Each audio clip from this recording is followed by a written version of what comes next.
Hello दोस्तों, आज हम लोग क्षेत्रमिति का फर्स्ट चैप्टर सर्कल यानी वृत्त चैप्टर पढ़ेंगे। आज वृत्त के बारे में सब कुछ जानने का प्रयत्न करेंगे और उसको हम लोग टाइप वाइज टाइप क्वेश्चन के माध्यम से निकालने की कोशिश करेंगे और उसको बारीकी से समझने की कोशिश करेंगे कौन क्या कहते हैं, कौन किसको क्या कहते हैं। चलिए हम लोग मिलते हैं, हम लोग टाइप से मिलते हैं। पहले हम लोग समझते हैं इसको, सर्कल को। वृत्त कहते किसको है? देखिए, आप नॉर्मली एक एग्जांपल ले सकते हैं।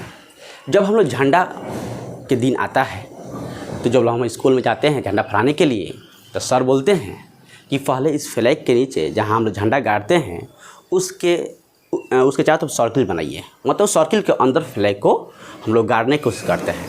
लेकिन सर्किल बनाते कैसे हैं? हाथ से नहीं खींचते हैं। उसको पहले क्या करते हैं कि धागा ले लेते हैं और धागा लेकर एक धागा लेते हैं, किसी बच्चों को बुलाते हैं, बोलते हैं कि धागा लपेटकर एक कोई कील लेते हैं, कील और कील कहीं गाड़ देते हैं। उस बच्चों को बोलते हैं कि उसको पकड़ रहिए। और एक बच्चा को और बोलते हैं कि आप इस धागे कुछ दूरी पर, कुछ लंबा धागा बोलते हैं कि उसको लेकर घूमिए चारों तरफ। अब बच्चा को बोलते हैं जो लेकर गाड़ कर रखा हुआ है कील को, बोलते हैं टाइट से पकड़ रहना है। और ये क्या करता है, धागा को खींचकर जो दूसरा बच्चा होता है उस चारों तरफ घूमना शुरू करता है। दोस्तों, आप जानते हैं कि गोल क्यों घूमता है? क्योंकि वो बच्चा जहाँ जहाँ घूमेगा यानी उस दोनों बच्चा के बीच में दूरियाँ समान बनेगी। और दूरी समान बनने के कारण वो बच्चा जहाँ से स्टार्ट करेगा वो लास्ट में जाकर वहीं पे जाकर मिल जाएगा। यही कारण है कि वो गोल बनता है, पिक्चर तस्वीर बनता है। लेकिन उसमें वो जो लाइन खींचता है वो लाइन जो कहलाती है आपकी परिधि, और उस परिधि और सेंटर के बीच में जो आपकी एरिया रहती है, उस जो जगह मिलती है उसको बोलते हैं हम लोग क्षेत्रफल बोलते हैं। क्या बोलते हैं? क्षेत्रफल बोलते हैं। देखिए, हम कह रहे थे कि इस सेंटर के जब सेंटर और जो सेंटर मतलब कि जो बच्चा कील लेकर बैठा हुआ है, यानी एक धागा में कील में धागा लेकर उसको रखा हुआ है, एक बच्चा लेकर चारों तरफ घूम रहा है। तो जो बच्चा लेकर बैठा हुआ है उसको बोलते हैं सेंटर, और जो बच्चा लेकर घूम रहा है वो जो लाइन खींच रहा है उस लाइन को बोलेंगे परिधि। यानी सेंटर और परिधि के बीच में जो एरिया होती है वो भी साथ में, यानी परिधि और क्षेत्रफल को इंक्लूड कर ही आप बनता है, एक वृत्त बनती है, एक सर्किल बनती है। लेकिन सर्किल एरिया एक लिमिटेड हो जाती है, यानी उस लाइन के ही अंडर में ही एरिया फिक्स होती है। ठीक है, यानी आप कह सकते हैं कि इस लाइन जो ये सेंटर है और ये लाइन है, इस लाइन के बीच जितना भी प्लेस मिलती है इसको बोलते हैं एरिया। क्या बोलते हैं? इसको बोलते हैं एरिया बोलते हैं, एरिया बोलते हैं, इसको एरिया बोलते हैं। और इस जो बच्चा लेकर चारों तरफ घूम रहा था, इस लाइन को खींच रहा था, यानी सेंटर और ये बच्चा, यानी सेंटर और इस लाइन के बीच की दूरी क्या है? समान है। और जो बच्चा लाइन खींच रहा था इसको बोलते हैं, क्या बोल देंगे? परिधि बोलेंगे। क्या बोलते हैं? परिधि। ठीक है। इस लाइन और सेंटर या लाइन के किसी भी बिंदु, इसको कह सकते हैं परिधि कहते हैं। यानी परिधि के किसी भी बिंदु और सेंटर पर मिला दी जाए तो एक रेडियस तैयार हो जाता है। क्या होता है? रेडियस तैयार हो जाता है। इसी को बोलते हैं हम लोग त्रिज्या बोलते हैं। क्या बोलते हैं? त्रिज्या बोलते हैं। क्या बोलते हैं? त्रिज्या बोलते हैं। ठीक है। यानी कहिएगा सर, क्या एक वृत्त के अंदर एक ही त्रिज्या होती है? नहीं दोस्तों, अब एक वृत्त के अंदर कई त्रिज्याएं होती है। हमने कहा कि परिधि के किसी भी बिंदु पर ले लीजिए और सेंटर से मिला दीजिए, एक त्रिज्या कहलाएगी। यहाँ से यहाँ हो सकता है, यहाँ हो सकता है, यहाँ हो सकता है, यहाँ हो सकता है। इस सभी के सभी क्या है? त्रिज्या कहलाएगी। क्या कहलाएगी? त्रिज्या कहलाएगी। हमने लिख दिया, त्रिज्या लिख दिया। ठीक है, हम लोग पहले जानते हैं इसमें क्या क्या होता है। नंबर 2, अब कहिएगा सर त्रिज्या के अलावा और क्या होती है? दोस्त, त्रिज्या तो हो गई आधा, इसीलिए काम में नहीं लगाएंगे बाधा। देखिए ध्यान से, इन त्रिज्या जो सेंटर और परिधि किसी बिंदु पर खींची गई सररेखा का बोलते हैं त्रिज्या। लेकिन एक होती है व्यास होती है, जो त्रिज्या के जस्ट दुगनी होती है। क्या होती है? दुगनी होती है। तो देखिए, परिधि के किसी दो बिंदुओं के बीच खींची गई सररेखा, लेकिन वो रेखा आपको सेंटर से हो गुजरे, वही कहलाएगी व्यास। जैसे में हम लोग ले लेते हैं ये ऐसे ले लेंगे एकदम सीधे, जो सेंटर से गुजर रहा है इसको बोलेंगे व्यास। क्या बोलेंगे इसको? व्यास। व्यास जो होती है वो त्रिज्या क्या होती है? दुगुनी होती है, या आप कह सकते हैं त्रिज्या जो होती है वो व्यास की क्या होती है? आधा होती है। क्या होती है? आधा होती है। दिक्कत है ना? चलिए आप देखते हैं, नेक्स्ट देखते हैं परिधि। देखिए ये जो हो ये वृत्त जो है, अब देखिए परिधि किसी दो बिंदुओं के बीच, परिधि के किसी दो बिंदुओं के बीच खींची गई सरेखा को बोलते हैं जीवा बोलते हैं। क्या बोलते हैं? जीवा। क्या जीवा वृत्त के अंदर में एक ही होती है? नहीं, एक वृत्त के अंदर कई जीवाएं होती है। आप ये लीजिए, ऐसा लीजिए, ऐसा ले लीजिए, ऐसा ले लीजिए, बस परिधि पर आपकी परिधि किसी दो बिंदु पर स्पर्श करनी चाहिए, आपको वो जीवा कहलाएगी। सबसे बड़ी जीवा होती है व्यास, जो दो बिंदुओं के बीच खींची गई रेखा जो सेंटर से होकर गुजरती है, इसी को बोलते हैं हम लोग व्यास बोलते हैं। क्या बोलते हैं? व्यास बोलते हैं। यानी मेरा हो गई जीवा होती है। क्या हो गई? जीवा, है ना ये। अब देखिए हम लोग इसको तो पढ़ लिए, परिधि पढ़ लिए और एरिया पढ़ लिए, त्रिज्या पढ़ लिए, क्षेत्रफल पढ़ लिए। अब हम लोग पढ़ेंगे अपना टाइप क्वेश्चन देखेंगे और फार्मूला देखेंगे कैसे किसको कैसे निकालते हैं। अब पढ़ेंगे हम लोग टाइप 1। टाइप 1 में हम लोग किसको रखेंगे? देखिए यहाँ पर हमने एक सर्किल खींच लिया। क्या कर लिया? सर्किल। अब देखिए हमने तो जान गया कि ये लाइन, हमने वृत्त बना लिया, वृत्त के बारे में सब कुछ हम लोग पढ़ लिए। अब इसमें से बहुत चीज़ निकालने की कोशिश करेंगे। पहले निकालेंगे परिधि। क्या निकालेंगे? परिधि। यानी जो लाइन खींचे हैं इसकी लेंथ को हम लोग निकालेंगे तो कैसे निकालेंगे, यानी आप किस विधि से निकालेंगे? हम लोग इसको क्या कहते हैं? परिधि। हमने बताया इसके पिछली बार कुछ समय पहले। देखिए तो वृत्त किसको बोलते हैं? परिधि बोलते हैं। क्या बोलते हैं? वृत्त की परिधि। परिधि इसको परिमाप भी बोल सकते हैं। अब देखिए परिधि मतलब हो गया 2πr। क्या बोलते हैं? 2πr। अब देखिए जो बच्चा सर्किल खींच रहा था, दो बच्चे को लिए थे। एक बच्चे को कील में धागा लपेटकर एक जगह बोले बैठ के रहिए, उसको ज़मीन पर गाड़ने के लिए बोले थे। और एक बच्चा को लिए थे कि चारों तरफ आप घूमिए। उस बच्चे के चारों तरफ टाइट धागा लेकर कुछ दूरी पर, कुछ लंबा, आप बोले कि उसको गोले गोले घुमाइए, उसको घुमाइए चारों तरफ। तो जो धागा जो है एक बच्चा से दूसरी तरफ, जो दूसरा के पास बच्चा के पास गया धागा, उसकी लेंथ की लंबाई ही कहलाती है रेडियस एंड त्रिज्या। अगर वो मालूम होती है तभी आप आराम से सर्किल खींच सकते हैं, अन्यथा कभी नहीं खींच सकते हैं, वृत्त कभी नहीं बन सकता है। इसलिए आप जो है त्रिज्या के माध्यम से ही आप वृत्त खींच सकते हैं, ठीक है ना। तो वृत्त की परिधि हो गई 2πr। r जो होती है व्यास की आधी होती है। क्या होती है? व्यास की आधी होती है, या व्यास की आधी होती है, या व्यास जो है त्रिज्या की दुगनी होती है। अब बोलिएगा सर कैसे निकालेंगे? एक क्वेश्चन निकाल के बता, एक क्वेश्चन बना के दिखा दीजिए इस पर। इसको निकालेंगे तो कैसे निकालेंगे? देखिए अगर मान के चलते हैं r बराबर आपकी मान दे दिया रहे, वैल्यू दे दिया रहे 7 सेंटीमीटर, यानी जो दो बच्चा के बीच में जो हम लोग लिए थे धागा लिए थे, उस धागा की लंबाई ले लिए और रस्सी की लंबाई ले लिए 7 मीटर। 7 मीटर मतलब एक बच्चा यहाँ बैठा हुआ है, एक बच्चा लेकर घूम रहा है। तो जो धागा की लंबाई लिया उस 7 मीटर की धागा है, तो बताइएगा वो कितने दूर में वो लाइन खींच पाएगा बच्चा, है ना। तो हम लोग आज निकालेंगे इसकी वृत्त की परिधि। देखिए हम लोग क्या करते हैं, देखिए यहाँ पर होती है पाई की मान क्या होती है? पाई का हमेशा मान होती है 22/7। क्या होती है? 22/7, जो क्या है एक परिमेय संख्या भी है। ये 22/7 क्या है? परिमेय संख्या है। और पाई एक क्या है? एक अपरिमेय संख्या है। ये आपको 10 में भी पढ़नी है, ठीक है। देखिए यहाँ पर तो हम लोग क्या करेंगे, इसके वैल्यू खाली पुट कर देंगे। यानी पाई का मान हो गया 22, ये हो गया मेरा आर का मान हो गया 7। कितना हो गया? 7 कट गया, यानी हो गया मेरा कितना? 22 दूनी 44। देखिए दोस्तों इस सेंटीमीटर। एक बात और है, आप बिना निकाले भी ट्री के माध्यम से निकाल सकते हैं कि वृत्त की परिधि कैसे निकाली जा सकती है बिना आपको फार्मूला पर मान रखे हुए। जैसे मैं दे दिया, बोलिए कैसे सर? देखिए कैसे, अगर बोलेगा क्वेश्चन बोलेगा कि त्रिज्या दे दिया रहे 7 तो परिधि क्या हो सकती है? परिधि क्या हो सकती है, परिधि क्या हो सकती है? 7, 14, 21, 35।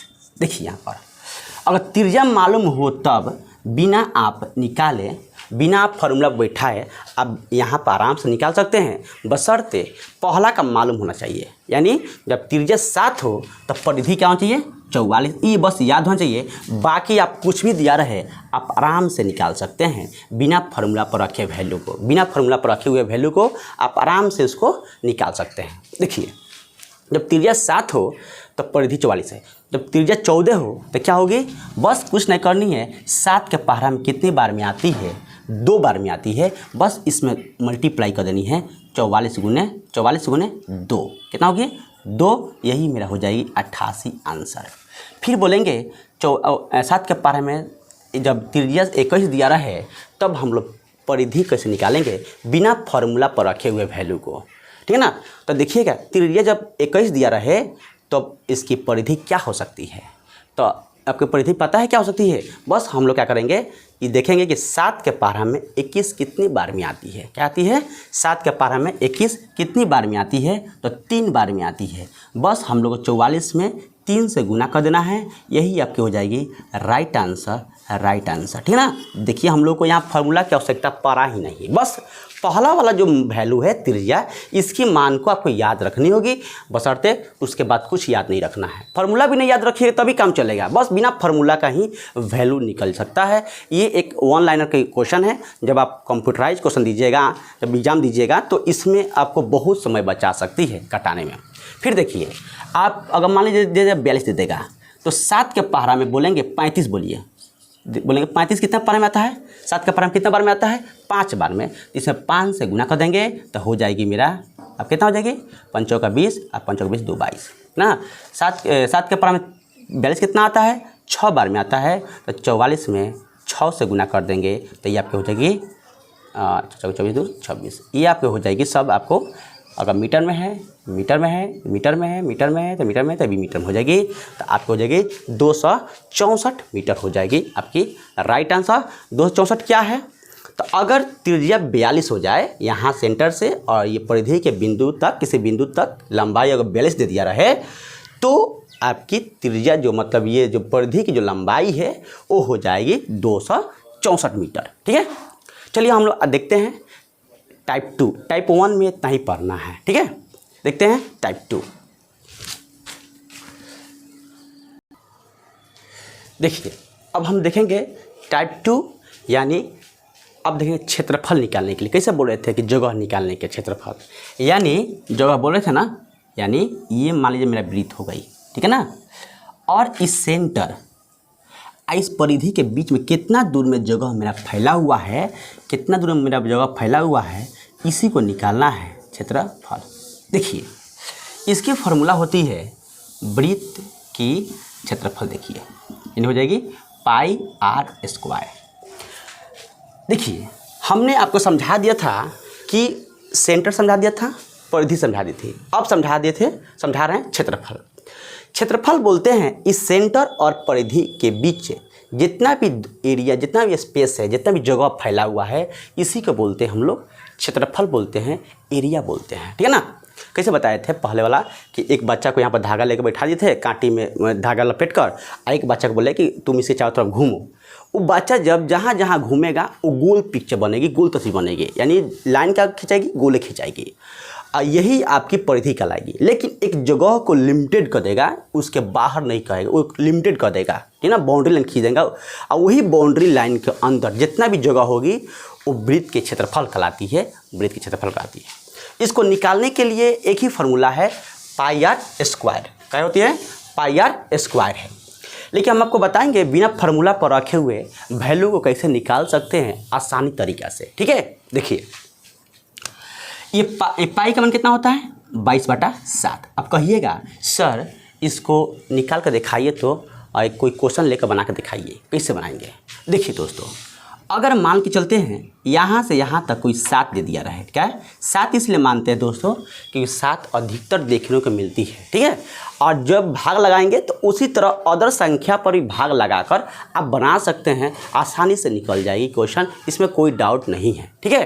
देखिए कैसे, अगर हम लोगों ने 7 ले लेते हैं पाई के त्रिज्या का मान, क्या लेते हैं, त्रिज्या का मान ले लेते हैं हम लोग 7 ले लेते हैं, तो कैसे बनेगी, यानी 22 बटे क्या हो जाएगी 7 गुने 7, ये मीटर स्क्वायर, एक इसका मीटर एक इसका मीटर हो जाएगा मीटर स्क्वायर, एक कट जाएगी हो जाएगी 22 7 हो जाएगी 154 मीटर स्क्वायर हो जाएगी।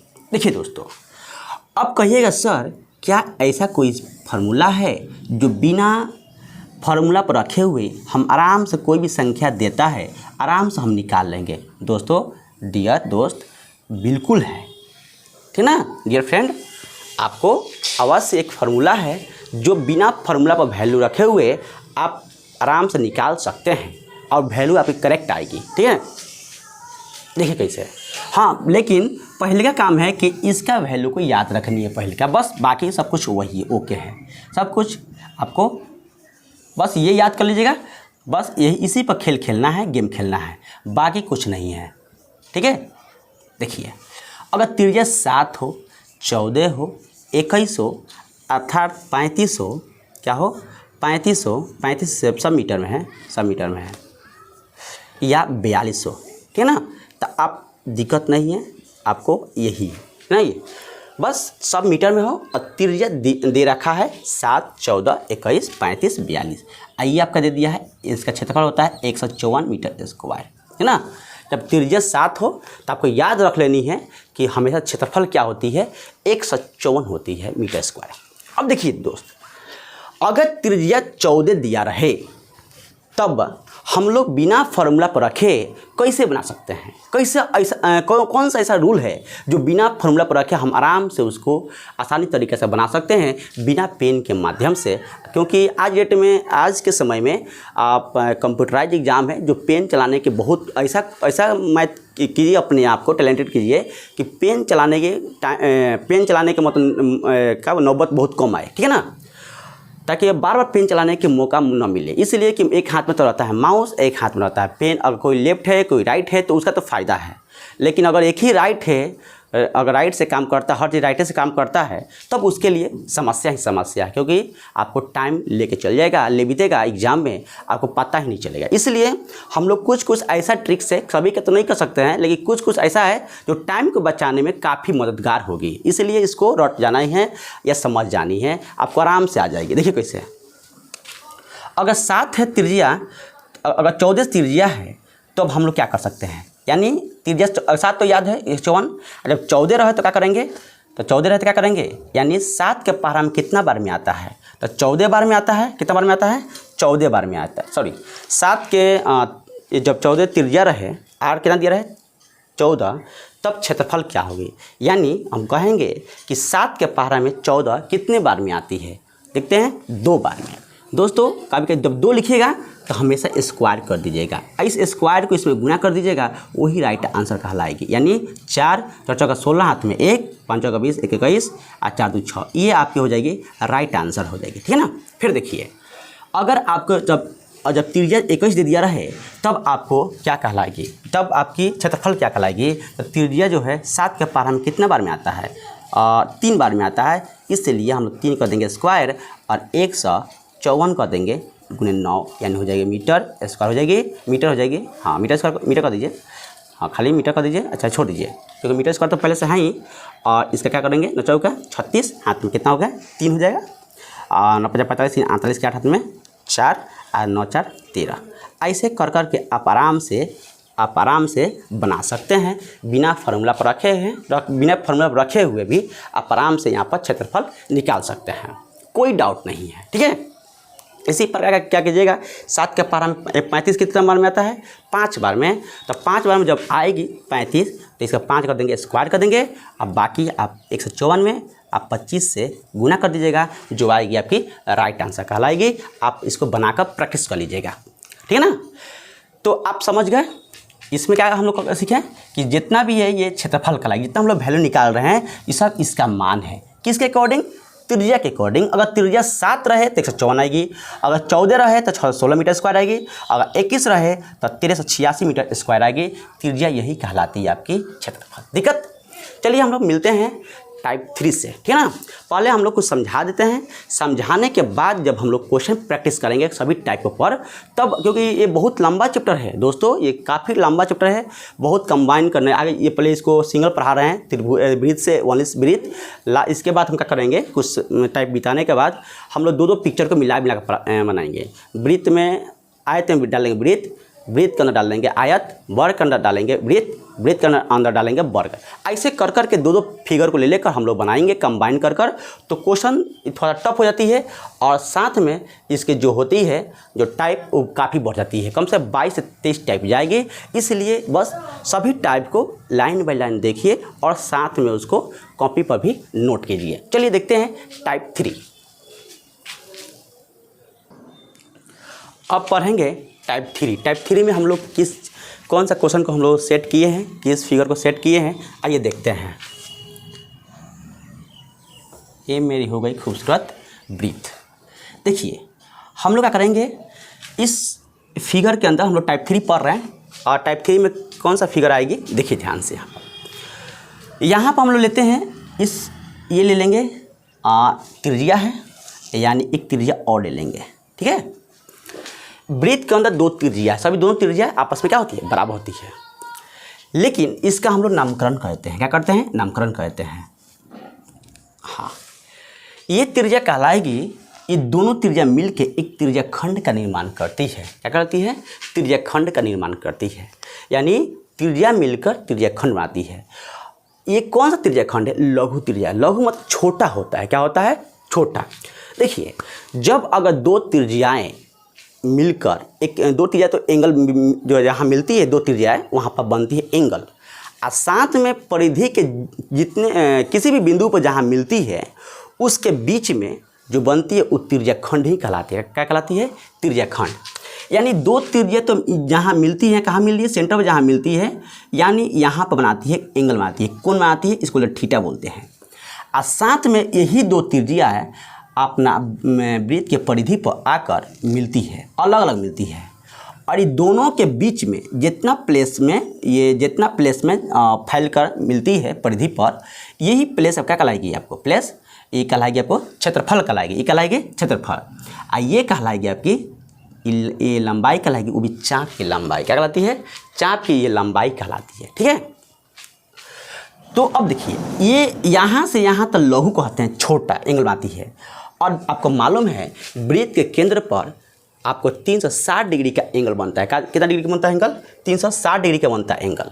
जब यहाँ से यहाँ तक छोटा बन रहा है तो जितना भी आपकी यहाँ पर दिया रहेगा एंगल वो 360 में से घटा देंगे, जो बड़ा बनेगी तो बड़ा को बोलते हैं हम लोग दीर्घ बोलते हैं। क्या बोलते हैं, बड़ा एंगल को बोलते हैं दीर्घ और छोटा एंगल को बोलेंगे लघु। देखिए ध्यान से, अब फिर देखिए, तो अब कहेंगे हम लोग ये जो AOB क्या कहलाएगी, ये त्रिज्या खंड कहलाएगी। क्या कहलाएगी, त्रिज्या खंड, त्रिज्या खंड, ये त्रिज्या खंड कहलाएगी, ठीक है, त्रिज्या खंड कहलाएगी। अब देखिए ये जो हो जाएगी AB जो है, AB कहलाएगी आपकी चाप की लंबाई। क्या कहलाएगी, चाप की लंबाई कहलाएगी। क्या कहलाएगी, चाप की लंबाई। ये लंबाई हमेशा सिंगल यूनिट में रहती है, या तो मीटर में हो या सेंटीमीटर में, कुछ भी किसी में भी हो, लेकिन सिंगल में रहेगी। लेकिन बीच का जो है ये जो एरिया है ये हमेशा स्क्वायर में कहलाएगी। क्या कहलाएगी, स्क्वायर में कहलाएगी, ठीक है ना, डबल यूनिट में रहती है। अब आते हैं हम लोग पहले चाप की लंबाई करते हैं। चाप की लंबाई, चाप की लंबाई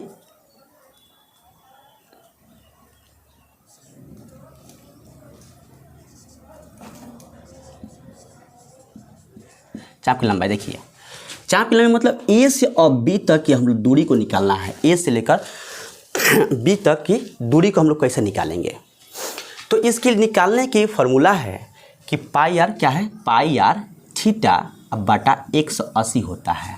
मित्रों ये थीटा जो है ये आपकी दो त्रिज्याओं जहाँ सेंटर पर आकर एक जगह मिलती है, वहाँ एक जगह मिलती है, वहीं पर आपकी एंगल बनाती है। लेकिन जो नीचे एंगल बनती है, दो यहाँ पर एंगल बनती है, एक बनती है दोनों के अंदर में, यानी अगर छोटा होगा तो लघु कहलाएगा। तो यहाँ पर हम देखते हैं कि ये एरिया काफ़ी बड़ा है, तो ये कहलाएगी आपकी दीर्घ और ये कहलाएगी आपकी लघु कहलाएगी, ठीक है। तो इसको हम लिख सकते हैं एक तरीके से लघु चाप की लंबाई। क्या करेंगे, लघु मतलब होता है छोटा होता है, लघु मतलब छोटा, यानी पाई आर थीटा बटा 180 होता है, ये आपकी चाप की लंबाई होती है। अगर दीर्घ लेना है, दीर्घ की, तो आप क्या कीजिएगा, लिखिएगा यहाँ पर दीर्घ, दीर्घ चाप, चाप की, इसको हम मान लेते हैं, इसको मान लीजिए आप सी मान लीजिएगा, मानते हैं सी का नामकरण करते हैं ताकि सुविधा होगी। चाप की लंबाई इसको हम करते हैं इस ए बी कहेंगे, इसको ए बी डाल देंगे क्योंकि छोटा है, छोटा एरिया कवर किया है। ए सी बी जो कर लेंगे दीर्घ चाप की लंबाई, लंबाई यानी ले लेंगे ए सी बी ले लेंगे, है ना, ए सी बी ले लेंगे। यानी जो ए बी जो लिए हैं ये छोटा है, छोटा लेंथ है, और जो ए सी बी ले लिए हैं ये एक दीर्घ है, मतलब बड़ा ये लेंथ है, बहुत दूर से होकर गुजरना पड़ रहा है, इसीलिए इसको बोलते हैं दीर्घ चाप की लंबाई। और जो ए बी है ये छोटा है, इसको बोलेंगे लघु चाप की लंबाई, ये चापें कहलाती है, ठीक है ना। देखिए इसको अगर निकालने के बाद ये बोलेगा सर जब छोटा को निकाल सकते हैं पाई और थीटा, तो 12 कैसे निकाल सकते हैं। दोस्तों फार्मूला सेम यही लगेगा, बशर्ते आपको थीटा जो होगी 360 में से सब्ट्रैक्शन कर लेनी है। देखिए कैसे, यानी पाई आर यहाँ ले लेंगे 360 माइनस थीटा, है ना, बटा 180। क्यों किए हैं, क्योंकि सेंटर पर आपको 360 डिग्री का एंगल बनता है, तो जितना डिग्री आप ये निकाल दीजिएगा 360 में से जितना डिग्री निकालिएगा जो बचेगा वो दीर्घ कहलाएगी। अगर ये छोटा होगा तो लघु कहलाएगी, अगर यही 12 हो जाएगा तो फिर ये दीर्घ कहला जाएगी, क्या कहलाएगी, दीर्घ कहलाएगी। चलिए हम लोग टाइप 3 में देख लिए। आप बोलिएगा सर इस पर एक आप बना के दिखाइए, एक क्वेश्चन दिखाइए। ठीक है दोस्तों, बना के दिखाते हैं। अगर मान लीजिए कि हमने बताया था स्टार्टिंग में, एक बच्चा है जो आप कील में लपेट कर धागा को इस पर लेकर इस पर गाड़ कर बैठा हुआ है, और एक बच्चा इसके चारों तरफ घूम रहा है। तो जो बच्चा बैठा हुआ है और जो बच्चा लेकर घूम रहा है, दोनों के बीच के डिस्टेंस यानी धागा की लंबाई मान लीजिए कि हम दे दें आपको r बराबर 7 दे दें, क्या दे दें 7, और दो त्रिज्या मान लीजिए, दो त्रिज्याओं के बीच की जो डिग्री बनती है, जो कोण बन रही है उस 60 डिग्री की बन रही है। क्या बन रही है, 60 डिग्री की बन रही है। तो बताइएगा इसकी चाप की लंबाई क्या होगी। चाप की लंबाई यानी छोटा में और दीर्घ में दोनों बताइएगा। देखिए अगर लघु में लीजिएगा, लघु चाप की लंबाई, लघु चाप की लंबाई लीजिएगा तो क्या हो जाएगा मेरा पाई। तो पाई का मतलब होता है 22/7 होता है। आर का मतलब 7, आर गुना थीटा का मतलब 60 डिग्री, अब बटा 180। अब ये काट दीजिएगा तो ये कितना हो जाएगा, एक हो जाएगा 22 बटा कितना हो जाएगी 3 हो जाएगी, मीटर स्क्वायर हो जाएगी, मीटर हो जाएगी। ये आपकी हो जाएगी राइट आंसर। ये लघु चाप की लंबाई हो गई। क्यों, क्योंकि हमने थीटा का मान लिया है 60, क्योंकि दो त्रिज्याओं के बीच एंगल बन रहा है थीटा, यानी 60 डिग्री बन रहा है, और ये दोनों के बीच के डिस्टेंस कितना है 7 सेंटीमीटर है, 7 मीटर है, ठीक है। तो ये हो गई त्रिज्या हो गई, और बाकी हमने फॉर्मूला पर रख दिया। इसी को लीजिएगा, अगर दीर्घ में लीजिएगा, इसी को लीजिएगा दीर्घ चाप की लंबाई, दीर्घ चाप की लंबाई लीजिएगा तो क्या होगी, यहाँ पर हो जाएगी पाई आर। देखिए पाई आर थीटा, यानी कहने का मतलब फॉर्मूला हम लोग लिखे हुए हैं, इसी पर हम लोग सेट करते हैं। 22 बटा क्या हो जाएगी 7, आर का मान कितना होती है, आपको आर का मान 7 दिया हुआ है, और साथ में 60 डिग्री ले लेंगे हम लोग, 360 में 60 गया 300 डिग्री, अब बाटा ले लेंगे 180, ये से काट दिए, ये से कट गया, आप कह सकते हैं 36, 18, 6 35, यानी कितना हो जाएगा 22 25 हो जाएगी 110 बटा हो जाएगी 3, ये हो जाएगी मेरा राइट आंसर। 110 बटा 3 मीटर होगी, क्या होगी 3 मीटर हो जाएगी आपकी दीर्घ चाप की लंबाई 110 बटा 3 मीटर, और लघु चाप की लंबाई हो जाएगी 22 बटा 3 मीटर। चलिए हम लोग इसमें और भी देखनी है, चाप की लंबाई तो देख लिए, लेकिन अब बोलेंगे इसकी त्रिज्याखंड की परिमाप क्या होती है, ठीक है ना। इसी में हम लोग इसी टाइप में हम लोग इसको भी डाल देते हैं। देखिए साफ कर दें, देख लीजिए, इसको स्क्रीनशॉट लेना तो ले सकते हैं आप, ठीक है। देखिए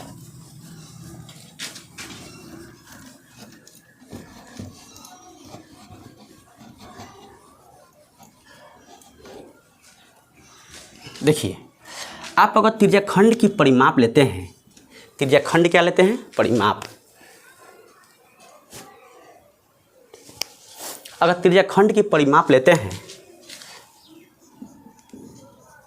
त्रिज्याखंड की परिमाप देखिए दोस्तों, वीडियो लंबा होते जा रहा है, इसलिए इस टाइप तक हम लोग ख़त्म करते हैं, समाप्त करते हैं। और इसके बाद जो हम लोग टाइप निकालेंगे चार्ट से, क्योंकि ये जाएगी 20 से 25 टाइप जाएगी, काफ़ी लंबा है, हम लोग पढ़ेंगे इसमें। और पहले इसको बताकर इसको हम लोग समाप्त करते हैं, क्योंकि वीडियो काफ़ी लंबा हो जाएगी। त्रिज्याखंड की परिमाप क्या हो जाएगी, देखिए परिमाप का मतलब होता है, परि मतलब चारों तरफ, और माप मतलब मापना, इन चारों तरफ मापना ही परिमाप कहलाती है। अब देखिए दोस्तों, यहाँ से हम ले लिए, अब चारों तरफ क्या कहलाइए, त्रिज्याखंड के। त्रिज्याखंड तो मेरा यही है ना, देखिए तो यही त्रिज्याखंड है। तो त्रिज्याखंड जब यही है तो हम लोग इसी का माप निकालना है। कैसे निकालेंगे, देखिए कैसे निकालेंगे। ये मेरा आर है, ये मेरा आर है। देखिए पहले क्या करेंगे हम लोग, त्रिज्याखंड की परिमाप बोलते हैं तो पहले लिखेंगे ए बी की लंबाई, ए बी की लंबाई कर दो, लंबाई कर दीजिए। आप प्लस लंबाई मतलब चाप की लंबाई, ए बी कहिए चाहे चाप की लंबाई कहिए, दोनों बात क्या है, बराबर है। आप कहिए 2 गुने कर दिए त्रिज्या कर दीजिए, क्या कहिए 2 गुने त्रिज्या। अगर इसको माप ले, इसको माप ले, इसको माप ले, तो मेरा खेल तो ख़त्म है ना, पूरा तो माप लिए, चारों तरफ माप लिए, अब क्या मापना है, क्या चीज़ कुछ ना ये। इसलिए तो हम लोग चारों तरफ हम क्या कर लिए, माप लिए। अब देखिए क्या करना है कि ए बी की लंबाई क्या हो जाएगी, पाई आर थीटा बटा 180, ठीक ना, पाई आर थीटा बटा 180 अब प्लस 2r होता है। यही आपकी चाप की लंबाई होती है। अब देखिए दोस्तों, हमने उस समय जो क्वेश्चन बनाए थे उसी पर ये भी बनाएंगे परिमाप पर। अगर त्रिज्या अगर मान चलते हैं, एक क्वेश्चन हम लोग सॉल्व करते हैं, जो क्वेश्चन पिछले बार दिए थे 7 और 60 डिग्री, 7 और 60 डिग्री, तो उस पर भी रख कर इसको बनाते हैं और एक क्वेश्चन बना कर देखते हैं कि इसका आंसर क्या आएगा, कैसे बनता है। देखिए अगर आप आर का मान क्या लीजिएगा, 7 लीजिएगा, 7 मीटर, और थीटा का मान आप लीजिएगा 60 डिग्री, तो इसका परिमाप क्या होगा, इसका पेरीमीटर क्या होगा, है ना। देखिए पेरीमीटर क्या होगा, परिमाप क्या हो जाएगी, परिमाप हो जाएगी आपको परिमाप बराबर जो आपको फॉर्मूला लिखा हुआ है, बस खाली रख देनी है। क्या रख देनी है, फॉर्मूला को रख देनी है। यानी पाई का मान तो 22/7 रखना है, कंफर्म है। आर के मान 7 रखनी है और डिग्री के मान 7 रखनी है, 60 अब बटा 180 अब प्लस 2 गुण ले लेनी है, 7 लेनी है। यानी ये से कट जाएगा, हो जाएगी मेरे कितना, ये मेरे 3 हो जाएगी, ठीक है ना। यानी 22/3 प्लस हो जाएगी 14। अब इसको क्या करना है, हम लोग को बट्टा पक्का जोड़ आराम से निकाल देनी है। ले लेना हम लोग, क्या ले लेंगे, एलसीएम कितना हो जाएगी, 3 हो जाएगी, और 3 से भाग कीजिएगा तो 1 आएगी, हो जाएगी 22, और ले लेंगे इसका 42। अब बराबर कितना हो जाएगी, 4 2 2 4 हो जाएगी, जोड़ दीजिएगा, और 4 2 6, 2 2 4 और 4 2 6/3, ये हो जाएगी दोस्तों मीटर। ये हो जाएगी आपकी चाप की लंबाई, यानी सॉरी त्रिज्याखंड की परिमाप हो गई आपके 64/3। ये कई एग्जाम में किसी भी एग्जाम में एक एडवांस क्वेश्चन डाल देता है, ठीक ना। एडवांस क्वेश्चन डालने का मतलब है कि क्वेश्चन वो लेंदी हो जाता है। अगर किसी बच्चे को आता है, उसका कॉन्सेप्ट क्लियर है, तो क्वेश्चन कुछ समझ में नहीं करेगा, आराम से उसको बना सकता है, ठीक ना। हमने सरल विधि से बनाने के बहुत प्रयत्न किया है, कोशिश की है समझाने की। हमने बेसिक से पहले हम समझा रहे हैं, क्वेश्चन करा नहीं रहे हैं, बस एक एग्जाम्पल देने की कोशिश कर रहे हैं। दोस्तों आप इसको बनाइए और इस चैनल पर शुरू से लेकर अंत तक बने रहिए। आप विश्वास कीजिए, हम आपको इस चैप्टर को अच्छे से हम लोग निकाल देंगे। इसके बाद हम लोग जब टाइप क्लियर कर लेंगे तब हम कराएंगे क्वेश्चन प्रैक्टिस। आप क्वेश्चन प्रैक्टिस के माध्यम से एक भी क्वेश्चन नहीं छूटेगी। जिस सेक्टर में जिस एग्ज़ाम में आपको क्वेश्चन आएगी, आप आराम से आंख बंद करके उसको बना सकते हैं बिना पेन का यूज किए हुए, ठीक है। मिलते हैं दोस्तों अगली वीडियो में टाइप 4 के साथ, ठीक है ना। तब तक दीजिए इजाज़त, थैंक यू। हाँ, एक बात और है दोस्तों, अगर वीडियो अच्छी लगी तो सब्सक्राइब और लाइक और शेयर करना ना भूलें। आपकी बहुत बहुत धन्यवाद।